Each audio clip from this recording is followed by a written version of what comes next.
Dobré ráno, žiaci. Na zahriatie si dáme pre tú dnešnú nemčinu a písomku 10 repov. Poďme na to.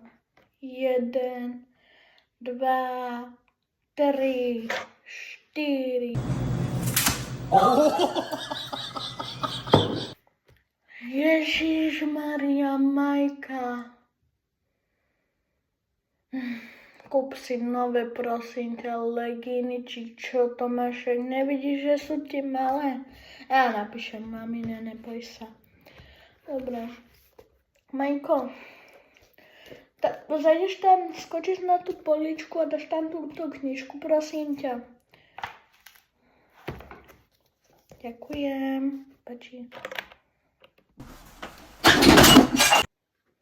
Majko, ale nie, že nechytaj ma za slovíčka, však si mal ísť do tej skrinky a dať ten normálne tú knižku, čo ti to mám ukázať. Pôjdeš pekne sa s prestávkou so školníkom, ospravedlní sa a pekne ho poprosíš, či to neopraví. Dobre. Miško, ty vieš backflip? No ukáž.